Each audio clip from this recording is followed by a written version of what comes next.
My sport, I had a bit of a head start into my sport, athletes with disabilities. I started loving sport, playing from a little kid. From the time I could run, I was trying to play sport, put my hand up and go into any team at all. And then in 1990, I first had my induction into athletes with disability sport.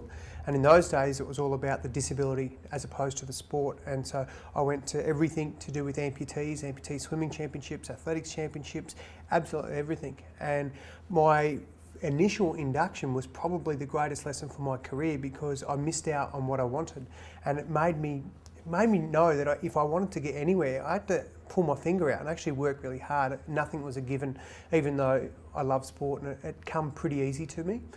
And my career from then, from 14 years of age, really just was a massive, roller coaster ride, mostly on the way up. My very first World Championships, I come back with a gold and a bronze medal, and I just thought, how bloody good's this? This is me, this is what I want to do. And having that taste for sport, that success early, really just catapulted my desire to keep going.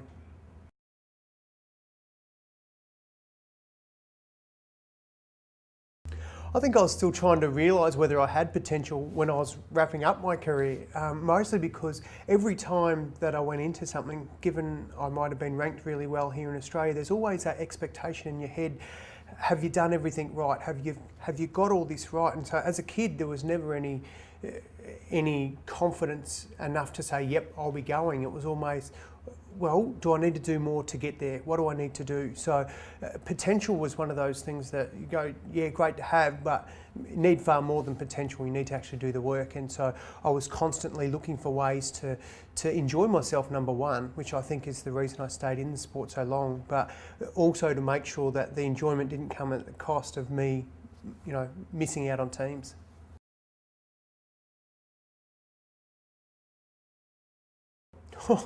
Where do we start? I've had the most amazing life and contribute that mostly to sport, to being active, to having the disciplines from sport to turn up to training twice a day, having the discipline to know what goes in your mouth is going to contribute to what happens on the track. All those lessons from being involved in sport have been able to, open many doors for me because I've been able to take those philosophies and values from sport into other areas of my life.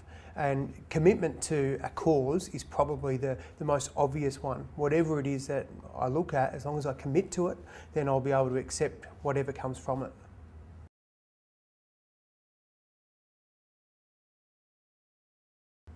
Well, my family don't even see me much anymore, so I've got portraits around the house so they know who I am when I come home. It's not stranger danger when I turn up for my kids. Obviously, there's a lot of time away from home. The thing that I've enjoyed the most out of my career is I've been involved at a time when communication's been growing at a phenomenal rate, from emails to text messaging to phone calls, all these things that help bridge that gap. Really, really important to have that comfort zone and not be too far from it, when you're trying to be at your best. Some of the things that continually turn up and you look back and go, wow, there's a bit of a trend there, is that it would be not uncommon for me to fall asleep at a party, at a Christmas function, because and people in my family would just accept that, yep, Donnie's stuffed because he's been training this morning or whatever, and it was nothing to it. So I suppose accepting the life as an athlete and being able to help those around you understand that has been something that's made me as an athlete fit in with the family, in terms of them going, well, he's separate from us. It was not like that at all. It's like, yep, this is Donnie, and occasionally he does have a snooze when everyone else is chatting, and occasionally, he'll say no to things that everyone else is enjoying, but that's all part of the process. The thing that I've probably enjoyed the most out of my career is, now that I look at it and I know that I can look at any state in Australia and I've got people there that I can call on if I want a bed for the night. I've got mates that my best mate has come from the sport. He's a godfather of my children, and I met him through playing sport. So those sort of advantages, I suppose, about being around people all the time, they teach you to network, they teach you the skills of what it's like to be social, what it's like to, to understand other people, and being able to take that into my life today has certainly been a big benefit for me. Implications for study or work? Yeah, I think I looked at the study side of things, and to be honest, I couldn't leave school quick enough. I wanted to get out there and make $1 million, and I'm still trying to do that.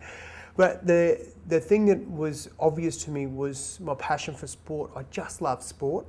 And so when things come and it was obvious that I had that real connection with, it just made sense. So you connected well with people having a sporty background. In this country, sport is second nature to most people. So at any given job interview, it was almost inevitable that sport was going to be mentioned. And again, that helps put people at ease when you've got that thing in common with people. So I think being involved in sport has many, many spin-offs.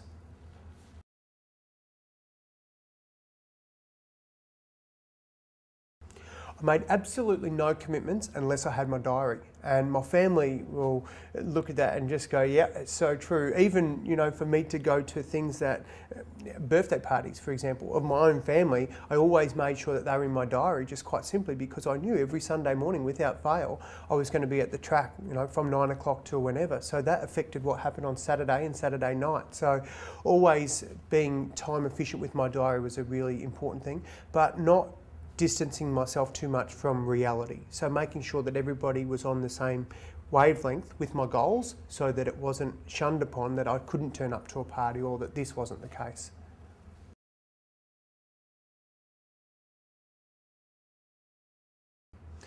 Most important part.